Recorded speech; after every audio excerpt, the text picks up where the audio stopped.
Hello, and welcome to Pathways to Healing, the Perfect Step podcast. We're your hosts, Cody Norman and Logan Fry, paralysis recovery specialist at the Perfect Step, also known as TPS. We are not doctors and are not prescribing anything during this podcast, as this podcast is for informational purposes only.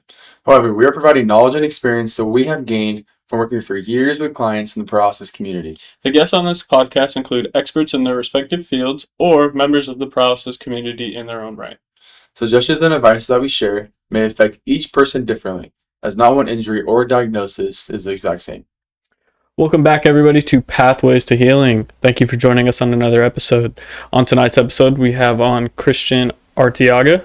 I say that right? You got it? All right, sweet. Thank you for joining us tonight, Christian. Let's try. Yeah. No worries. Yeah, thanks for having me. Thanks for being here, Christian. We really appreciate you, man. If you don't mind, could you take us through a little bit about yourself and the background? Yeah. So, 28 years old. Got injured 2 years ago. I was diving off of a boat with some friends, and the water was shallow, but I was diving off a few times, just being invincible and a daredevil. And one of those 5th or 6th times, dove too deep, broke my C6, C7 vertebrae after hitting a sandbar. But at the time, I was serving in the Air Force. I had just gotten my wings as a navigator. I was supposed to be flying special operations on U-28s. Me and my buddies, we had just gotten back from survival training, and it's called SEER, and that training, they throw you in the middle of the woods, and you have to simulate being behind enemy lines, right? Like what happens if your plane goes down behind enemy lines? You have to survive off the land. You have to evade enemy capture, and if they get captured, you have to resist physical and mental stressors and simulate torture and stuff like that. And then escaping, which was an interesting mindset to be in, because it was the day after that. That's when I dove off that boat. So I think that helped a lot, funny enough. But even before that, yeah, I graduated Cal State Long Beach. We were talking about before, I went to high school in Catalina Islands.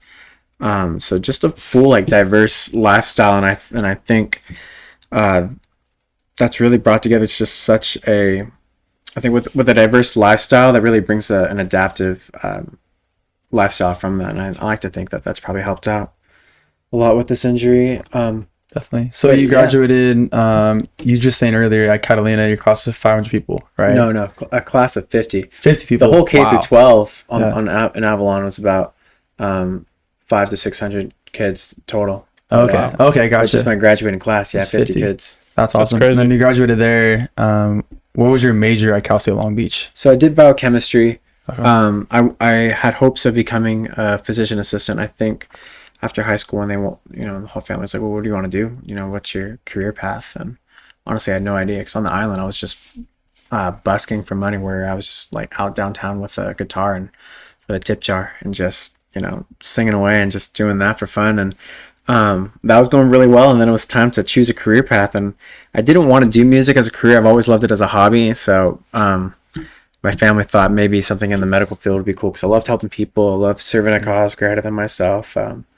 That just seemed easy and noble. So, but I tried going a few different ways to achieve that. So I tried biomedical engineering at first.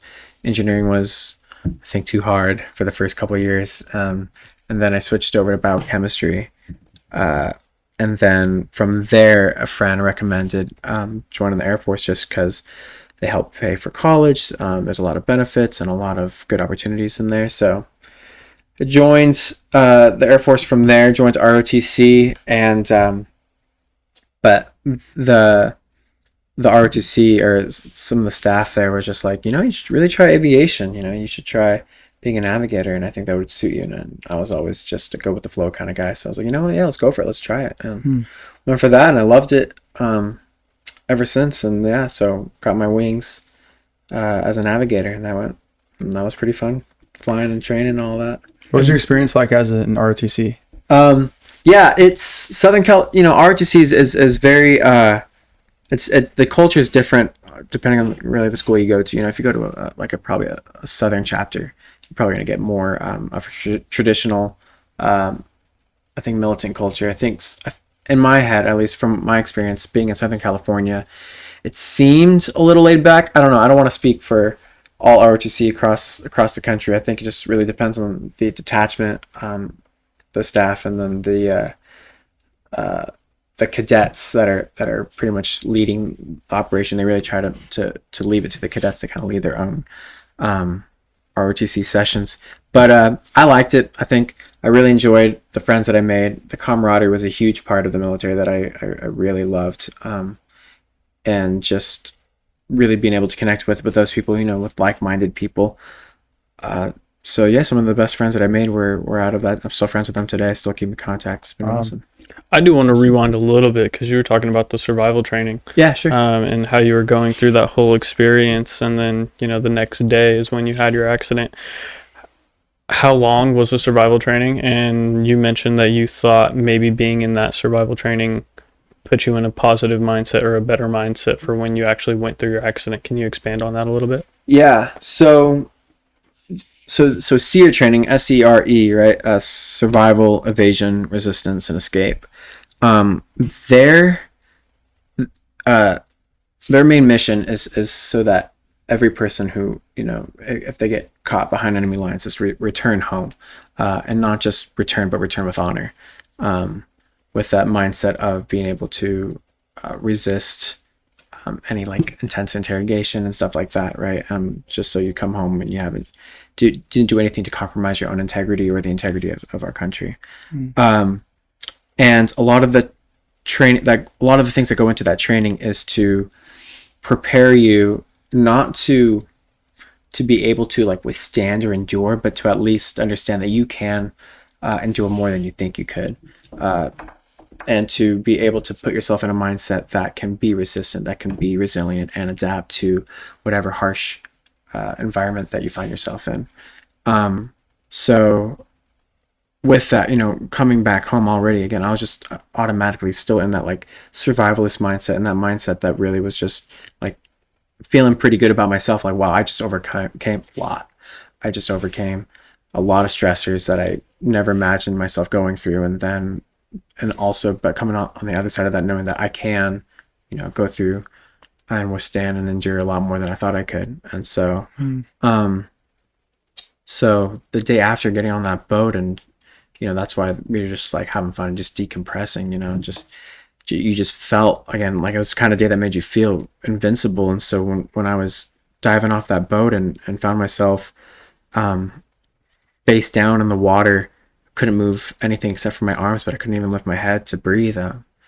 That fight or flight kicked in, and I felt, at first I was trying to flail and get my head above the water, but after maybe 5 seconds of that, realizing, I think I can just hold my breath a lot longer if I just keep calm, chill. I know my friends saw me, I know they'll come and get me, but it didn't seem too difficult to just kind of chill, to kind of just really sit there and just I'm okay. I think everything's going to be okay. I think, again, I can hold my breath long enough, I think, for my friends to realize I'm not, joking around, right? So, no, I like to think that probably was made easier given the training that I had just underwent. Yeah. So that's a mental, you talked about mental training, and maybe even the tenacity that you have coming out of that training, especially ROTC. But how about the physical training you endured when you were in ROTC and in the military in general? How did that prepare you feel like, for, your recovery process now and what you go through? Yeah. I think, so so I went in as an officer, and there's a given expectation that you're going to meet physical requirements, so I naturally kept myself in shape. And then the Air Force, they have a lot of programs set to keep you relatively healthy. It wasn't I didn't have to undergo any frogman training, you know what I mean, where they're really putting you through the ringer, and just where you're working out all day and doing all your workouts underwater, anything like that, you know what I mean? It wasn't Navy SEAL training or anything. but I was relatively in good shape, just naturally being just in the military, just keeping myself maintained and conditioned. But I think with all of that, I think just being young, I think being in the military in general, I think with again, there's a certain expectation that's really there amongst all people in the military, just to keep yourself kind of in charge of your own lifestyle and keeping yourself maintained.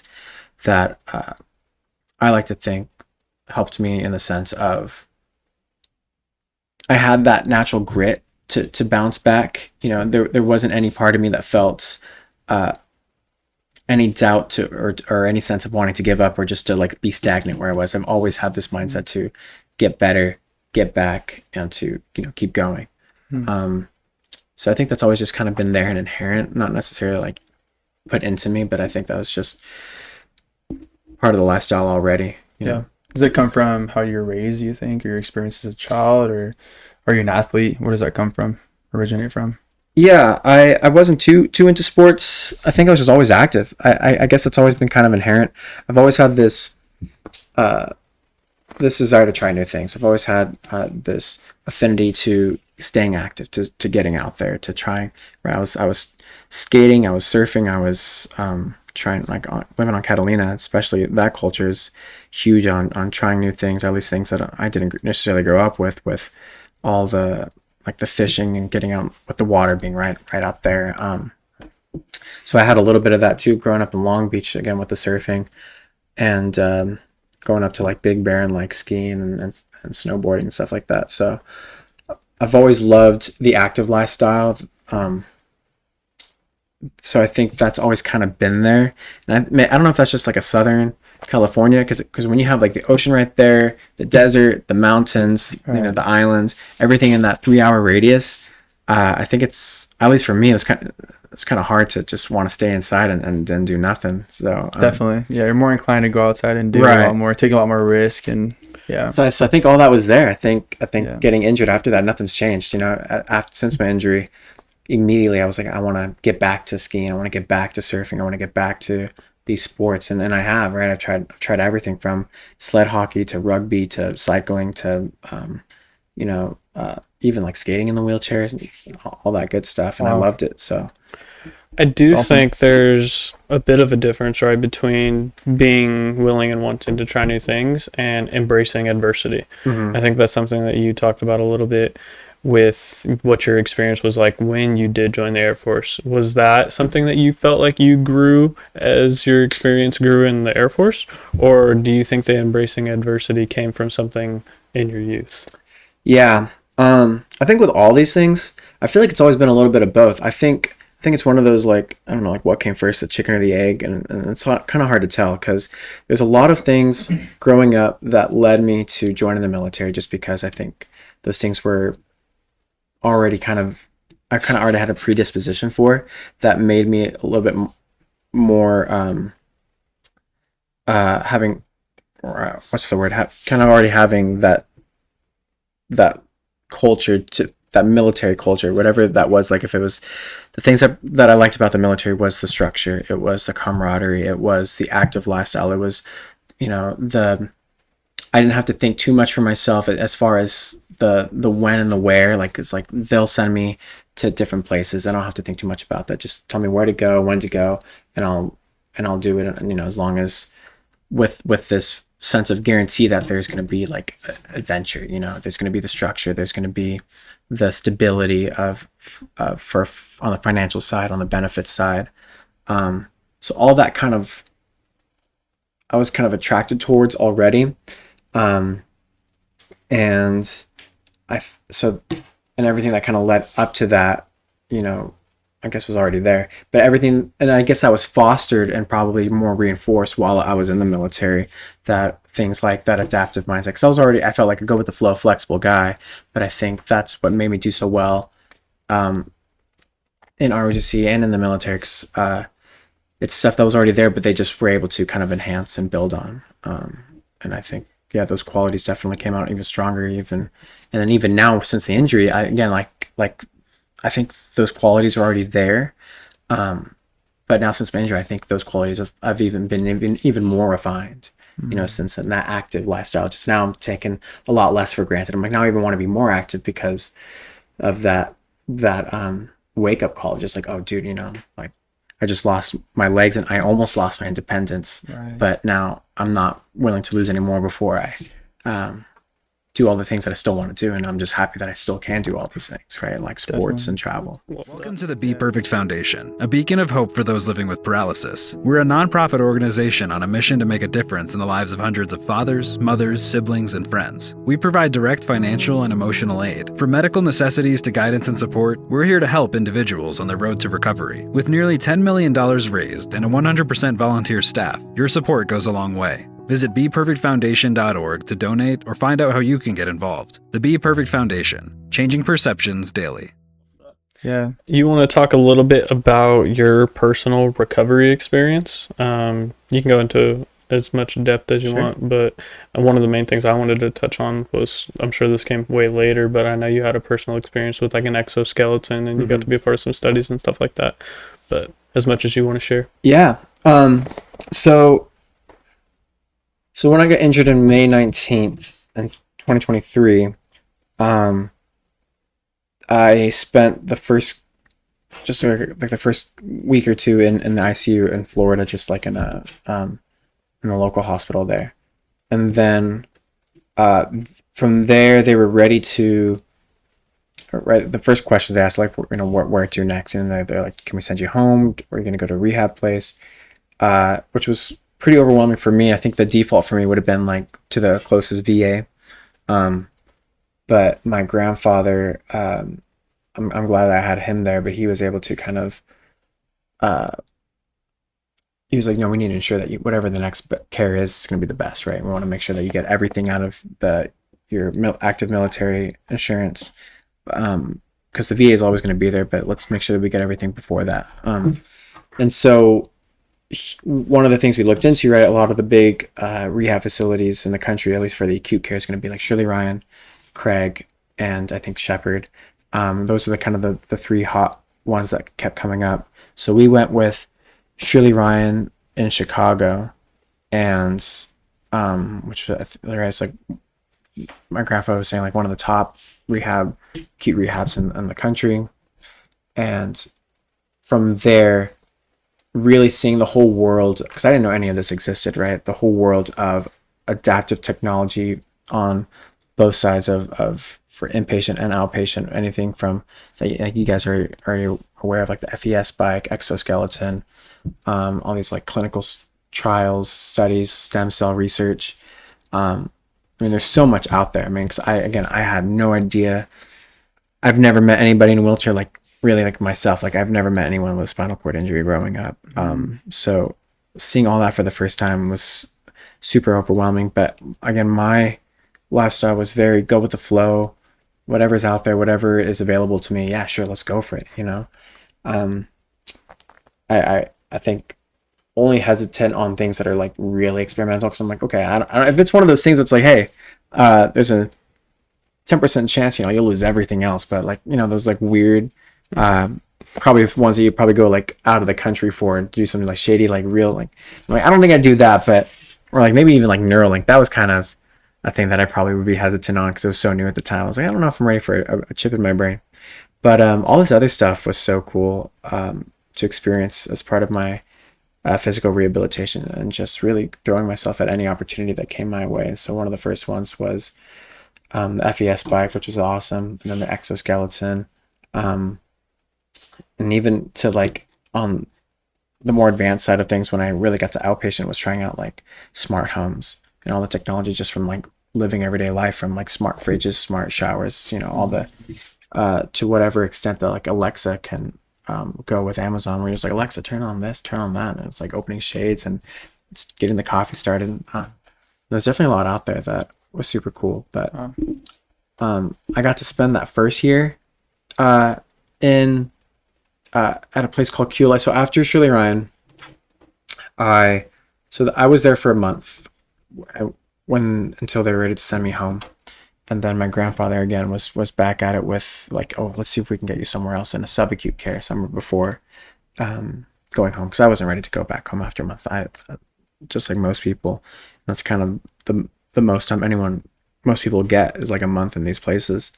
But I was able to get a place in a subacute care in Omaha, Nebraska called QLI. And there I was able to really take my time getting back to independence and trying out all these different therapies, from physical to occupational, right, to kinesiology, and not just physically, but like the mental side, emotional side, psychology, and like emotional therapy and all that good stuff. So I was able to spend all that time, about a whole year there, just really getting comfortable with all aspects of my new life, even down to vocational, just like, what do you want to do as a career when you get back? What do you want to do? Volunteer work? You want, like, making money? Are you going to go, re-engage? How are you going to re-engage with your community? After we've covered just like getting out and about, getting comfortable with like getting like physically out there and like using public restrooms again and stuff like that. But yeah, no, there's a lot to it, but no, I'm glad I got to spend a lot of time there, and cover all my bases, and to get before I was comfortable moving back home, and now doing it all on my own. Yeah. How long are you at QLI for? So I was there for about a whole year. For a whole year? So wow. July of 23 to end of July of 24. No way. And did you live there? Yeah, so I lived there for 6 months on the inpatient side, and then another 6 months on the outpatient side, and that's when I tried out that smart home program, where not only demoed their smart apartments as a sense of simulating living on my own, but also just getting exposure to all like that cool technology. And then so like, hey, when I move back home, if I ever get my own smart home, or if I ever get my own place, what do I like, what didn't I like, at least I know what's out there. Yeah. So I definitely now have an Alexa at home that does my, I got the smart plugs and connected to like my TV, so I don't have to, like, once I'm in bed, I can turn off all the lights, turn off the TV, just with Alexa. And even more so, like, I'm like, oh, if I needed to do my shades, if I wanted to, I can go for that. So that's one of the things I was going to ask for, a lot of our listeners. What's the thing that you would recommend that you found the most useful from that experience? And what are some of the other things that you felt like make your life easier on a daily basis, and maybe something that you're like, wasn't as cool as I thought it was going to be for practicality? Right. So in the smart home, they had everything from lights, shades, TV, right, all the electronics, even like hooked up to Wi-Fi on your phone. You can control the oven, the coffee maker, the shower. You can, like, Alexa, turn on the shower, and then it's already turns on. The shower already preheats to a certain, like, preheats to like so crazy. You can see like the exact degrees of, like, it starts at like 110. You can actually like fine tune it, and the reason for that is because like a lot of people don't have like sense Body temperature. So it's like sometimes it is good to like see exactly how hot it is. So yeah, if you don't have the regulation or the actual sense of hot and cold, but it's kind of crazy seeing like your own sweet spot. Like, I like it at 112. 112 is my my favorite. Since turn on, it already just goes straight to 112. Right, exactly. Yeah, you can have all your that? presets. No, it's amazing, and then it already warms up. So while I'm like getting into my like shower chair, and the shower's already going and preheating, and then I just roll right in. All the tables raised and lowers, everything was cut out, so you can like roll right under. The fridge was like an LG smart fridge, so you can like open the fridge, or like set a reminder or add to my shopping list. And so out of all of that, the things that I obviously used every single day that I really loved was the lights and the shades and the TV and music. So when I'm in bed, being able to control everything without having to fumble with all your different remotes, because it could just be a hassle. And that's the one thing that I did realize out of living there was there is you really do have like a finite amount of energy, and all these simple mundane tasks that we do every single day, it all adds up when it takes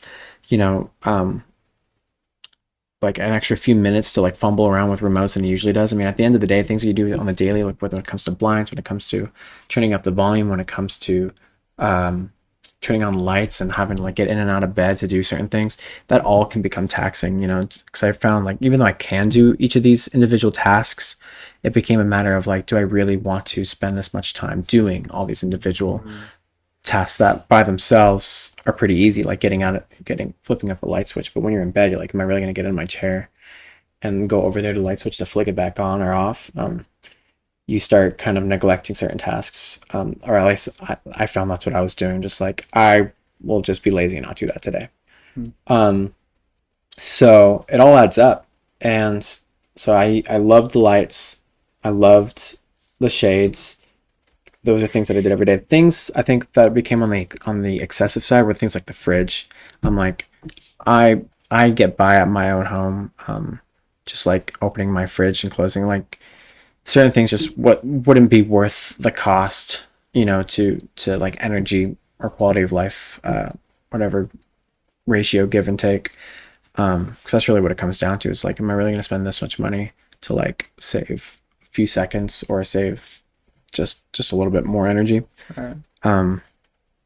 That's why things like having Alexa do all your lights, I mean, that's super cost effective. That's like a $10 smart plug, from Walmart. That's the Alexa itself. There's so many different versions. Some are cheap, some are expensive, but she really does a lot already, and she's doing more and more every day. And they're coming out with a lot more things that are initially just for the sake of convenience for anybody.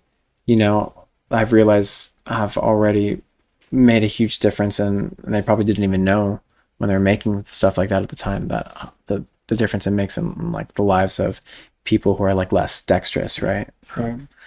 Because I think that's one of the biggest finds that you can do is find these things that benefit most people's lives, because things that are like they slap adaptive on make prices go way up. If it's like, oh, we made this specifically for the 50% more. Right, exactly. Yeah. But it's like, oh, this is just Alexa. Like, right, like so you're gonna get the same price that you would buy that I would buy, but they're making things that are like, well, this is specifically for someone in a wheelchair, that automatically marks it up. I've seen a bunch of those. So it's nice finding these things like on Amazon that are just, oh, this is just meant for like certain, like those like slap dicers for like vegetables. And that's just meant for like, hey, for anybody to save convenience, right? And like that's super cost effective. But like, I'm like, I don't even think they were thinking of people that can't, individually put things. One of the time and effort during that time. One of the big things I've seen about that was, like the little adapter that you can put on like a power wheelchair that holds your phone. Those things super expensive because it's for somebody in a wheelchair, right? One of my clients, she uses one that goes on like a bike, and she's like, it's like $5 instead of $50. Right. And it's like just finding stuff that's not specifically made to be adaptive that can do the exact same thing, and you're going to pay, a percentage of the cost. That's the art that I've definitely begun to master since my time in the wheelchair. I found a cup holder, and you're like, this cup holder's for a wheelchair, super expensive. This cup holder's for a bike, and you're like, super cheap. Yeah, super cheap. And it has the same function, and you can like slap it on, and you're like, oh, okay, cool. Yeah. And so understanding that difference and just getting better at finding those things. But it's like, it's also a component of, if you don't know, you don't know. And you might, be new to the community, and you see, oh my God, they have a cup holder for a wheelchair. That's so cool. It's probably the only one out there. I better get that one. And it's like, well, maybe, or, maybe there is something else that will do the exact same thing that works just as good. But, you could pay a marginal price. Are you in the retail, restaurant, hospitality, or petroleum industry? Looking for a trusted partner with your multi-site remodel, refresh, or tech integration needs? Look no further. Apex Imaging Services is your complete solution provider.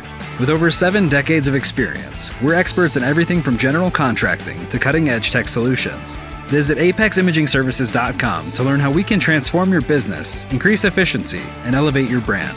Apex Imaging Services. Your vision, our expertise. Is there anything that you would tell the audience, like, hey, don't spend the money on this, or don't waste the time on this because it's not worth it? Maybe there's something else that's a lot more adaptive and easier to get. I think what I would say is, so since my injury, that's kind of been, I think one of the more fun things, or things that I've really enjoyed, was I don't know if it's my problem solving type of mind that I enjoy solving puzzles. I enjoy solving problems. And so at first when I was injured, I really did enjoy finding ways around certain things that I couldn't do anymore, you know? So like I like flossing, for example, you know, I was like, okay, I can't really use floss traditionally. And I think you could probably go online and find some like adapted flossing, whatever. But I have managed to like make, you know, jerry rig my own thing to, or like look on Amazon and just kind of like look around like, oh, I could use that specifically for myself. Right. So with all things, I really think there is a level of like try to make your own thing work. You know, and go on Amazon and like it really does take, again, like I think a creative critical thinking to like solve certain things. Right. If you'll be surprised what we can do with duct tape. You know, at home I have drawers that I can't really open myself, but me and a friend just like duct tape little like handles with thumb loops, and then so that when we taped it on, and I can like just stick my thumb in there and then pull the whole drawer out without necessarily needing any crazy adaptive thing or anything to like just open up these drawers. Which I'm sure again someone has probably 3D printed something and has, you know, put it up. Marked the price up way up just to do that one thing. You're like, okay, cool. Right. Which is nice in some cases, but again, I think if you really just try to jerry rig your own thing, or with a simple search on Amazon, duct tape, whatever, you really can solve a lot of your own problems. It seems around the house. So cool that you have that mindset, though. Yeah. Yeah. It seems like this injury is like as expensive as it needs to be already, right? Like it's going to cost people $1 million to have this injury. Right, and there's multiple different things that we can talk about, aspects we can talk about that make this injury to be even more expensive than it needs to be. So when you went to your subacute process, when you were at QLI, right, was it affordable living there? I mean, obviously you have the military benefits too, but for somebody that did not have the military benefits, would you say that this was a place that was affordable for others to be able to go to and receive outpatient and inpatient therapy? Or was this something that's like, it's kind of difficult or hard to be able to be there and be a patient there? Yeah. So I have been lucky and I'm blessed to have the military and all their benefits. So a lot of things that don't come as easily or as affordable to a lot of people, I have been able to get on my own, and I've recognized that, and that's part of the reason why like I enjoy giving back so much to a lot of these communities, because I'm like, a lot of the stuff that I get for free essentially, and now engaging with a lot of the community, realizing, oh wow, this isn't a common thing. Like a lot of people don't get, like a lot of the equipment that I have, and a lot of my friends who are in wheelchairs, like, oh dude, I got nothing like that, you know, or like I had to really fight for just this shower chair, and I can't even like push it myself, you know. And so, but so the place at QLI, so I was lucky enough to have TRICARE cover that. But at first, when we were fighting to get TRICARE to cover it, the people at QLI were like, hey, if your insurance doesn't cover it, don't worry. Like, we have scholarships and we have people that will fund you to come here, and they're very good about that. And I think that's true for a lot of these organizations, that there's a lot of funding and scholarships, I think, that I've seen. Like, 'cause that's something that I've heard. It's like, hey, if insurance doesn't cover it, let us know. We got you. That's awesome.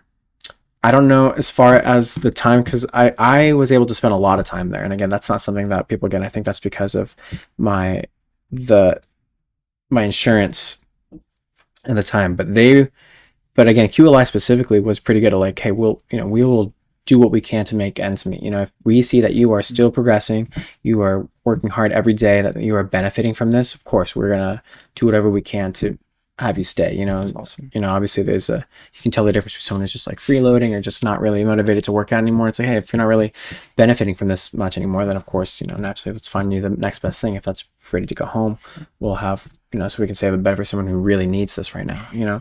Right.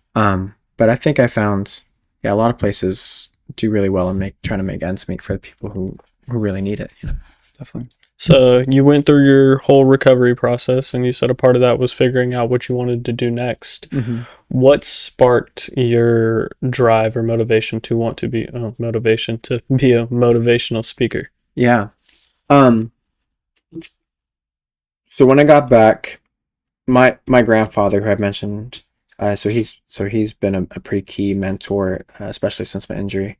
And his whole he has this whole ministry and working with veterans and helping them transition from active duty military to civilian life. Because one of the biggest oversights that he's found is that after a lot of these people who spend about 20 plus years in the military of that structured lifestyle, when they retire and they get out, all of that goes away. That sense of structure, that command, that chain of command that you answer to, they send you home and you're like, well, now it's time that you do this all on your own. And a lot of people, that can be hard. That key pivotal moment in people's lives is just like, I need to rebuild this whole structure again for myself, my community, my support system, because all that kind of changes. And then in the civilian world, it's different. Like a civilian job is very different than a military job. Just like even things from like the language, the jargon, the sense of communication. So my grandfather has encouraged me to kind of come out and speak to a lot of the veterans that he works with and say, hey, Christian, just share your story. Not only have you transitioned from active duty to veteran lifestyle, but even able to disabled.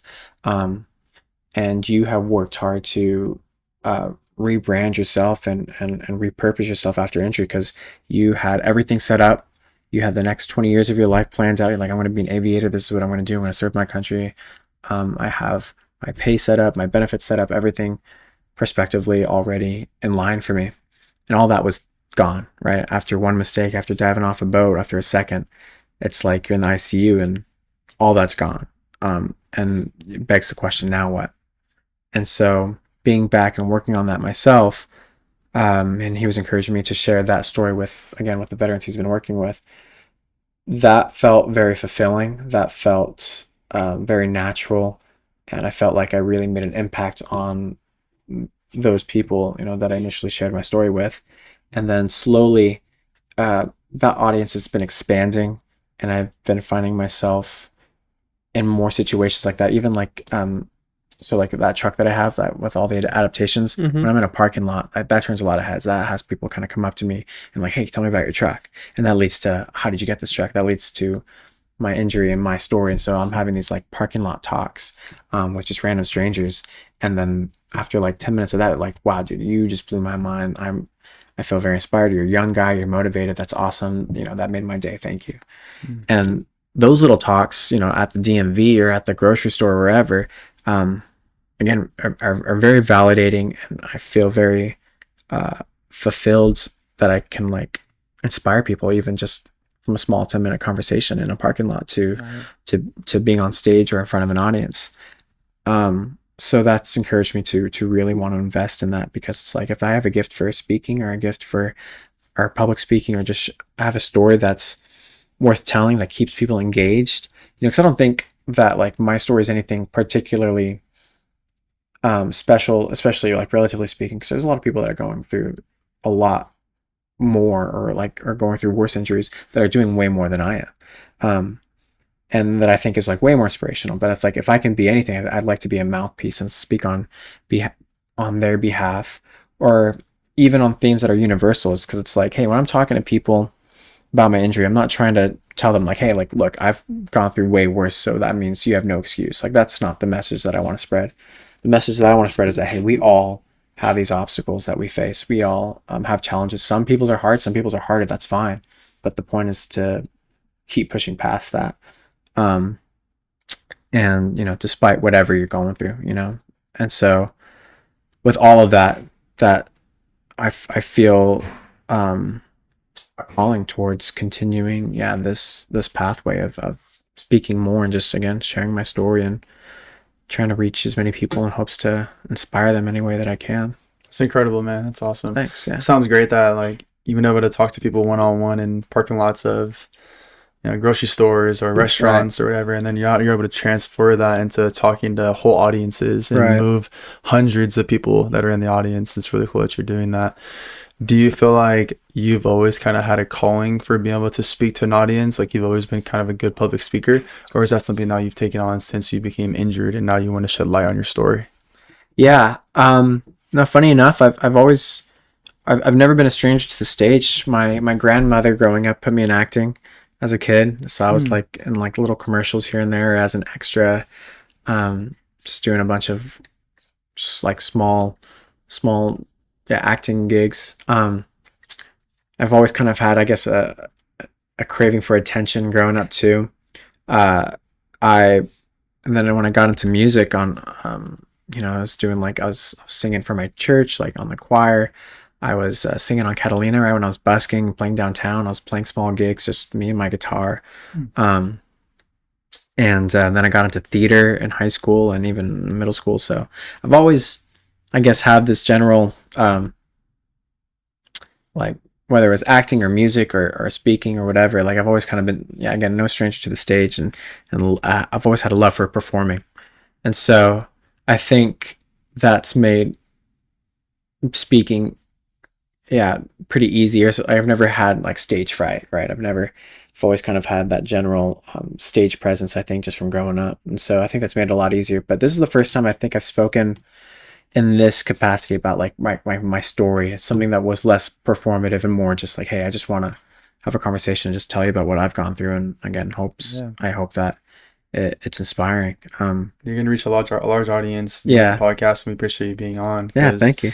Yeah, I mean, you're going to reach a lot of people, and I'm hoping that a lot of people see this and they see your story and they feel inspired by your story too. I love how you mentioned earlier when you're commenting about your story about it's all relative. I mean, everyone has a different story. Everyone has a different injury or diagnosis. Maybe one's more severe than the other, but it doesn't mean that people can relate on what they're going through. And people can have maybe empathy on who's going through these things together.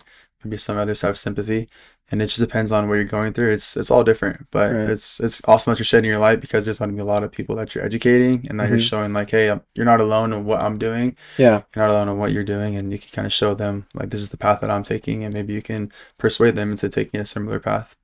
Yeah, no, that's the hopes, because I mean, because I even on a level, like I know, like for me personally, like I do find inspiration when I see people with less than I am doing more. I'm like, sweet, if this guy's getting after it, I want to get after it, right? For sure. And I know that does help some people or with it, because I see that, right? And I guess it's like a chain link of events where it's like, I see this guy and he's getting after it, and he's like a C4, quad. I'm like, or even higher. I'm like, that's awesome. So that inspires me to get after it. And then my friends see me getting after it, and they're like, dude, if Christian's getting after it, that I want to get after it. And I love that. I love that movement. I'm like, I love being a part of that movement and keeping that going. It's like a chain reaction, right? Yeah, it's like what we see every single day. Yeah. I mean, it's awesome. Like that's what we get to do for work. We get to work here, and we get to see people that inspire us. And it's like, I just put them through this workout. I need to go. I'm gonna work out myself. After myself, exactly. Yeah, but I never want to invalidate anyone's definitely not personal struggles. You know what I mean? Because again, like, hey, if you stubbed your toe and that ruined your morning, that's fine. I get it. You know, but it's just a matter of making sure that that's not going to stop you from, getting after the day and getting the most out of it despite that. Right. And I don't want to ever invalidate anyone's struggle, no matter what it is, because it's all personal. But it's just a matter as everyone shares the same mindset. It's like, what, no matter what it is that I've gone through, I'm still gonna it's like a development of an understanding that adversity is going to be there in different ways, shapes, forms. There's going to be different severities, levels to the adversity. Right. But how do you get in the mindset of trying to comprehend that no matter what the adversity is, you're still going to have the ability to push through it and be productive in any way, shape, or form of whatever your day looks like.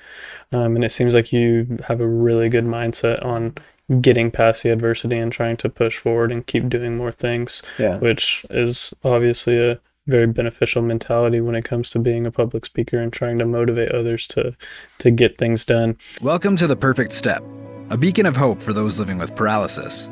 We're not just another recovery program. We're pioneers in exercise-based recovery, transforming lives every day. Our mission is clear: to provide an improved quality of life through intense exercise-based recovery, education, research, and development. We treat conditions such as spinal cord injury, stroke, Parkinson's, and more. What sets us apart? Our clients often experience an improved level of function, sometimes even below their entry level. Imagine the possibilities when exercise is medicine. We're wheelchair-free, focusing on load-bearing activities to enhance function, bone density, muscle mass, sensation, and circulation.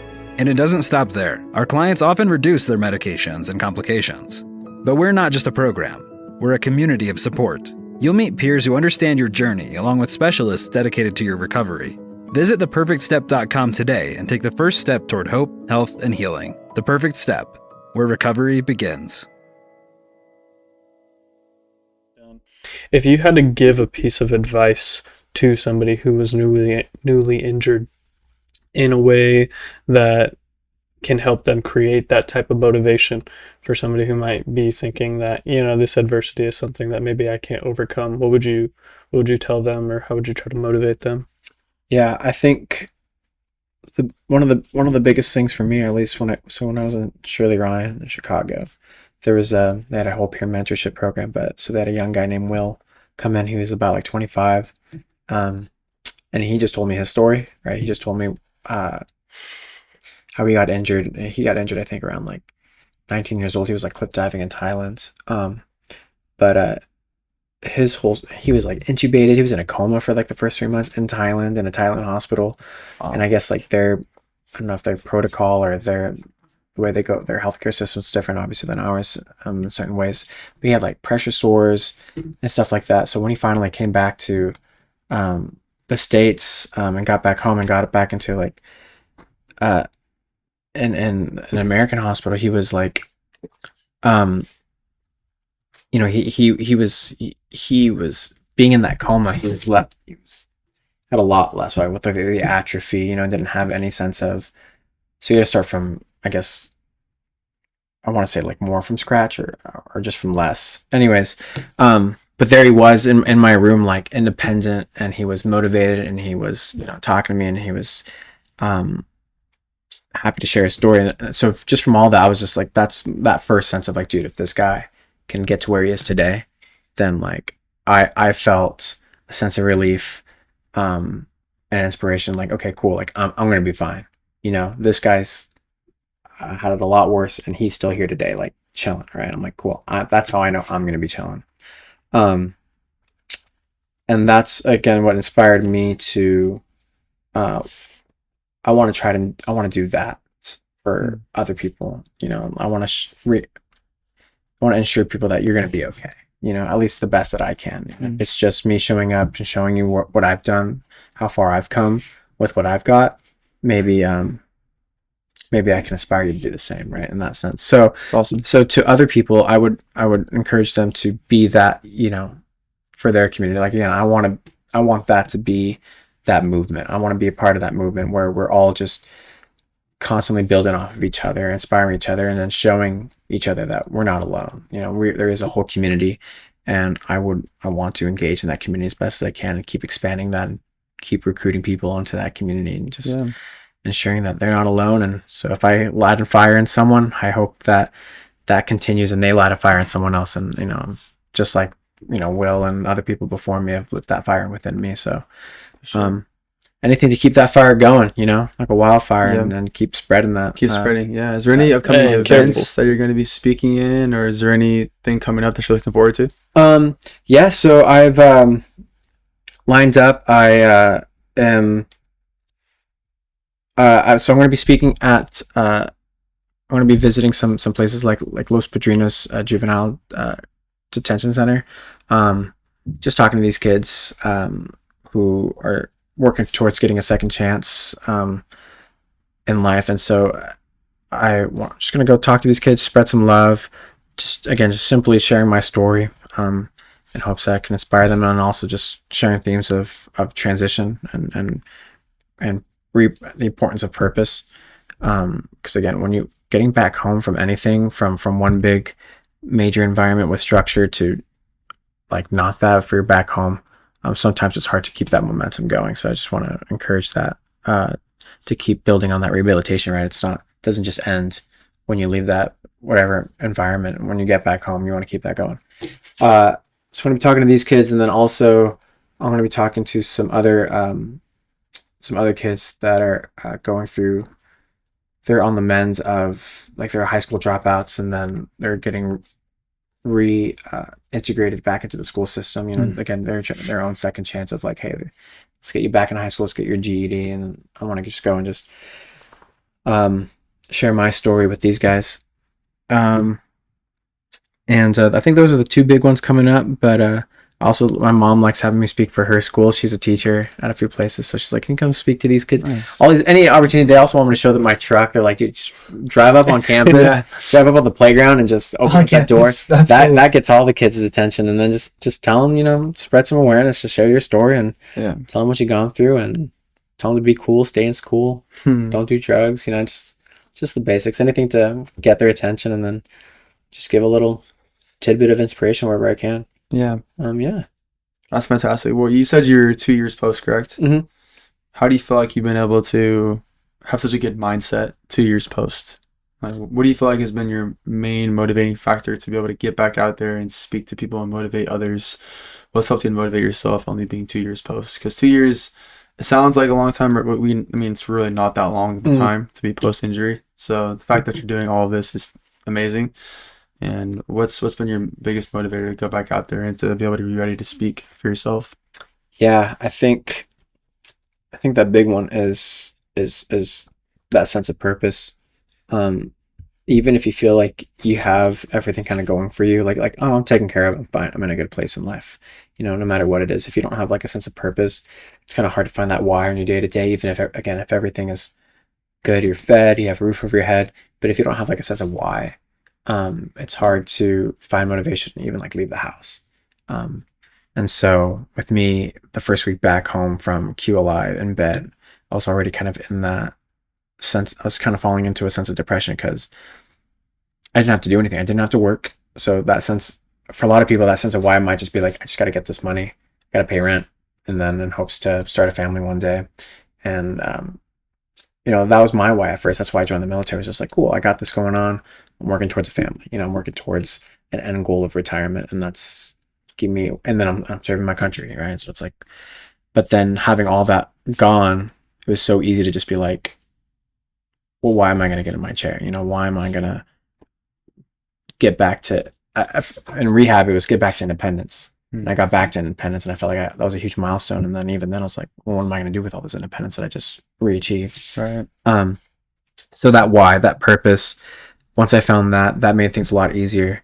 And then in hindsight, I think things that even kept me going, or made things easier was faith.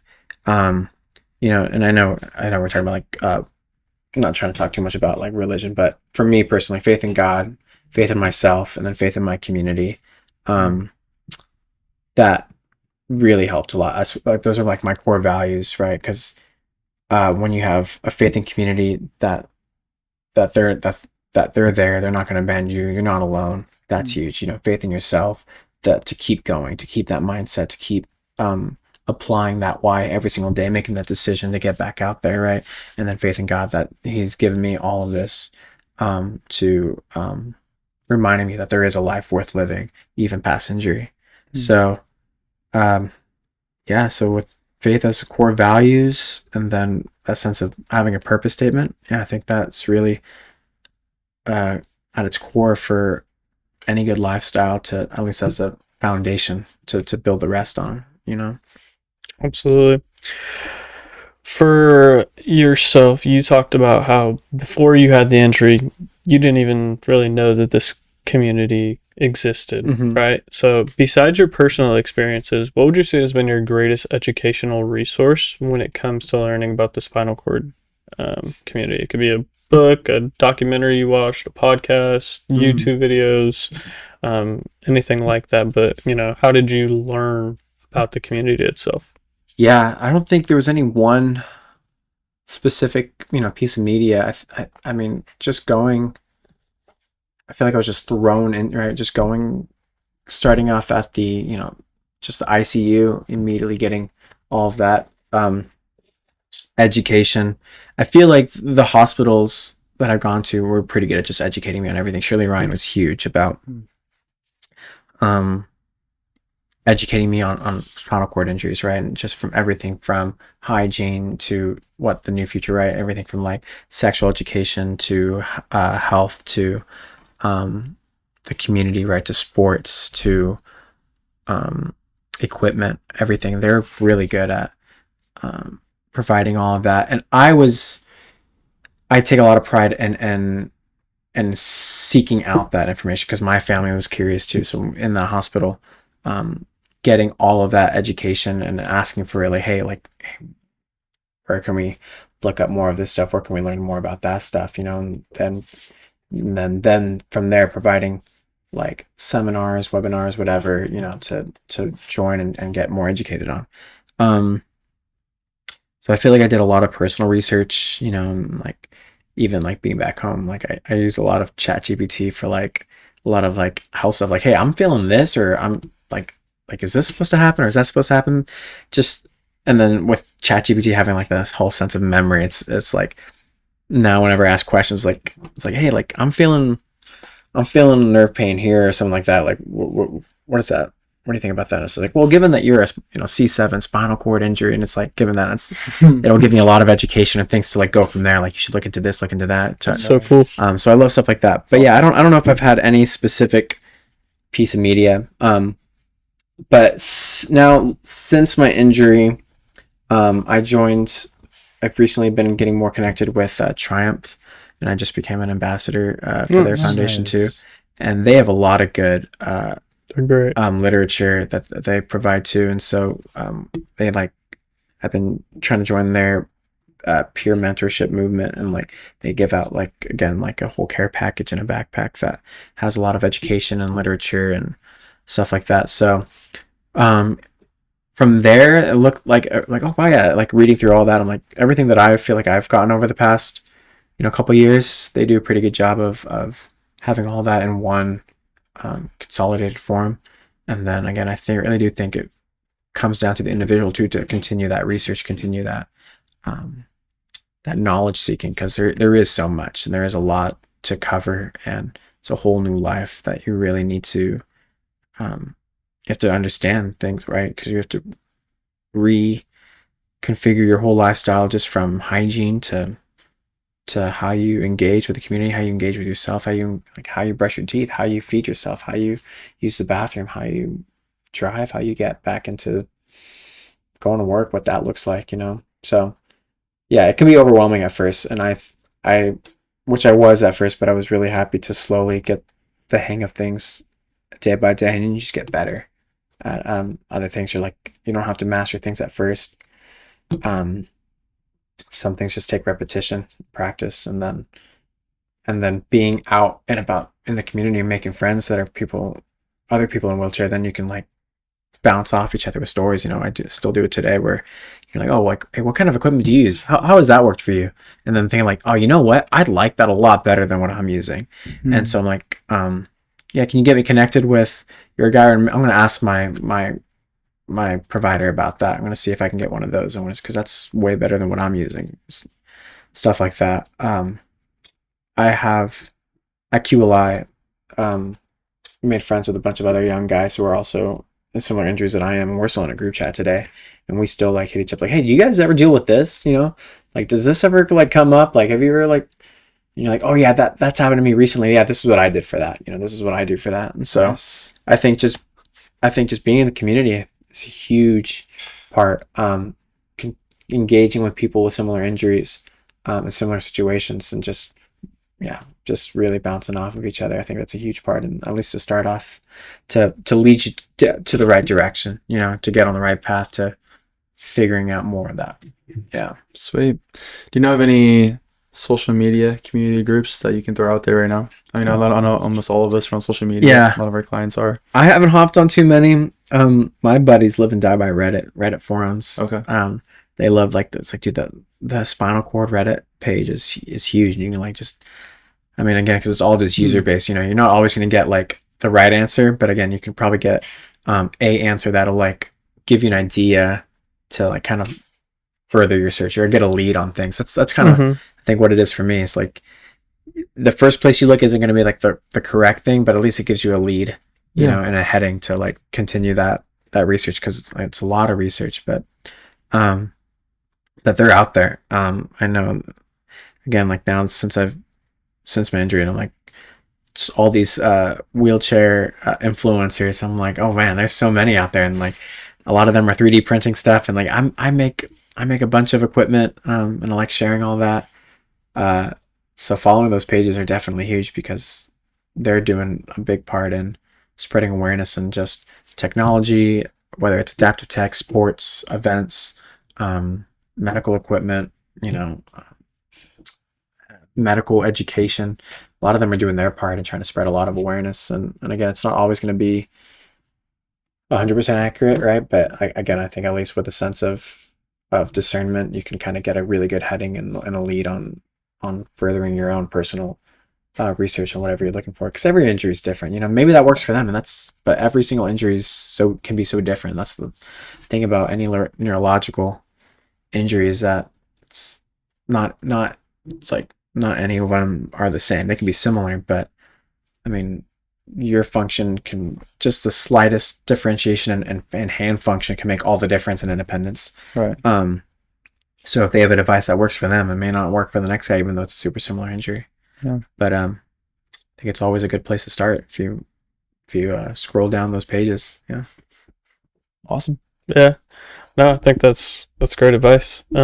Christian, thank you for coming on the podcast and sharing your advice and insight to our community, and being able to, you know, I think teach a lot of people a couple things that will hopefully make their lives a little bit easier and give them some motivation on finding purpose and pushing forward and doing the right thing. So thank you very much. Yeah, absolutely. No, thanks for having me. Thanks for your wisdom, dude. Appreciate you. Yeah. As much as a 28-year-old 2-year out injury can provide, you know, but that's the dream. That's the hopes that, like, hey, I can do my part now, you know.